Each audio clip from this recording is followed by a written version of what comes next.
안녕하세요. 달리는 변호사 달변 김종기 변호사입니다. 이번 영상에서는 형사고소와 손해배상 청구를 동시에 할 수 있는 경우 또는 임금체불 진정과 임금소송을 동시에 할 수 있는 경우와 같이 민사와 형사를 동시에 할 수 있는 경우에 어떻게 진행하면 좋을지에 대해서 제 생각을 말씀드리려고 합니다. 형사고소나 임금체불 진정이 받아들여질 확률이 아주 높은 경우에는 형사만 먼저 진행해도 되고 민사와 형사를 동시에 진행하는 것도 괜찮습니다. 민사소송보다 형사고소가 상대방한테 훨씬 더 큰 압박이 될 수 있기 때문에 기소될 확률이 높다면 형사를 먼저 진행하는 것이 좋은 전략이 될 수 있습니다. 문제는 형사고소나 임금체불 진정이 좋은 결과로 이어질지 불투명한 경우입니다. 그럴 때는 민사소송을 먼저 진행하실 것을 추천드립니다. 민사와 형사를 동시에 진행하면 형사사건 수사 결과나 체불 진정 결과가 민사사건보다 대부분 먼저 나옵니다. 그리고 상대방이 민사사건 재판부에 형사사건 결과를 기다려 달라고 요청하면 판사님들 대부분은 형사 결과를 기다리는 방향으로 소송을 지휘하십니다. 그래서 민사소송은 중단되고 형사사건 수사 결과가 먼저 나오게 되는데 형사사건에서 불송치나 행정 종결이나 불기소로 결과가 나오면 민사소송에도 상당히 불리하게 작용될 수가 있습니다. 그렇기 때문에 저는 형사 쪽으로 승산이 애매할 때는 민사소송을 먼저 하실 것을 권유드리고 있습니다. 형사고소나 체불진정은 구조적으로 고소인과 진정인이 할 수 있는 것이 별로 없습니다. 고소장과 진정서를 내고 나서 고소인 조사, 진정인 조사를 받은 후에 의견서를 내고 기다리는 것 말고는 할 수 있는 것이 별로 없습니다. 특히 피고소인과 피진정인이 무슨 변명을 하는지 그리고 무슨 자료를 제출하는지 그것을 알 수가 없기 때문에 효과적으로 의견서를 제출할 수도 없습니다. 상대방이 자료를 조작해서 내고 거짓말을 해도 아무런 대응을 못하는 겁니다. 그에 비해서 민사소송은 모든 주장과 자료가 투명하게 공개되기 때문에 형사 절차보다는 원고의 승산이 더 높을 수밖에 없다고 생각합니다. 제가 수행했던 3가지 사건으로 말씀드려 보겠습니다. 첫 번째 사건은 근로자성이 쟁점인 사건이었는데요. 의뢰인이 체육관 코치였는데 퇴사 후에 근로자였음을 전제로 노동청에 퇴직금 진정을 혼자서 했는데 인정이 안 되고 행정 종결된 사건이었습니다.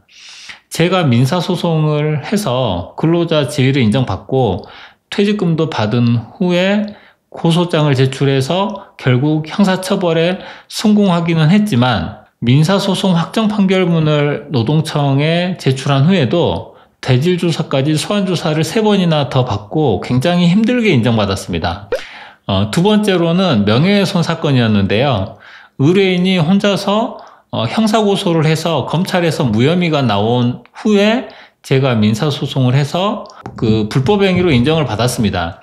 그 다음에 민사사건 확정 판결문을 새로운 증거로 첨부해서 재고소를 했지만 검찰에서 다시 무혐의로 판단했습니다. 처음부터 민사소송을 진행해서 불법행위를 인정받은 후에 형사고소를 했으면 형사처벌까지 시킬 수 있었는데 형사고소를 먼저 해서 무혐의가 나왔기 때문에 민사소송에서 명예훼손으로 인정을 받았지만 형사사건에서 다시 무혐의가 나온 것입니다. 확정 판결을 제출해도 무혐의가 나오는 것이 이해가 잘 안 되실 수 있는데요. 원래 민사사건에서 불법행위로 인정받는 것보다 형사처벌이 더 어렵기도 하고요. 제 경험상 검사들은 한번 결론을 내린 사건에 대해서는 다른 기관의 판단을 잘 따르려고 하지 않기 때문입니다. 법원에서 명예훼손으로 인정을 해도 검찰은 이미 명예훼손이 아니라고 판단했다, 그런 거죠. 세 번째로 업무상 횡령 사건인데요. 의뢰인은 학원을 운영하는 회사의 사장님이었고 피고는 그 회사의 부대표였습니다. 부대표가 현금으로 받은 학원비를 사장 몰래 횡령한 사건이었는데요. 제가 사건 초기부터 진행했습니다. 근데 장기간 이루어진 업무상 횡령 사건의 경우에 피의자들이 뭐 그 돈을 회사를 위해 사용했다거나 사장의 묵시적인 허락이 있었다는 등으로 변명을 많이 하고요. 이제 그렇게 대응하면 무혐의로 나오는 경우가 적지 않습니다. 그래서 제가 민사소송을 먼저 해야 한다고 강력하게 권유를 해서 민사소송을 먼저 해서 승소한 후에 형사고소장을 경찰에 제출했습니다. 확정 판결문을 제출했는데도 경찰이 송치 결정을 하는데 1년 넘게 걸렸고요. 검사가 보안수사 요구를 해서 아직도 경찰에 있는 상황입니다. 민사사건 확정 판결문에 횡령 사실이 인정된다고 써 있어도 쉽게 기소가 안 되는 것이 현실입니다. 만약 형사고소를 먼저 했으면 저는 증거 불충분으로 무혐의가 나왔을 가능성이 높다고 생각합니다. 그러면 민사소송도 좀 어려웠을 거라고 생각합니다. 그 사건을 진행할 때 재밌는 일이 있었는데요. 그게 뭐냐면 민사소송 진행 중이었는데 피고가 경찰서에 가서 자기를 업무상 횡령으로 수사해달라고 자수를 한 겁니다. 원래 자수라는 거는 혐의를 인정하는 것이 기본인데 업무상 횡령을 인정하지는 않으면서 수사를 해달라고 하니까 경찰이 입건을 해주지는 않았습니다.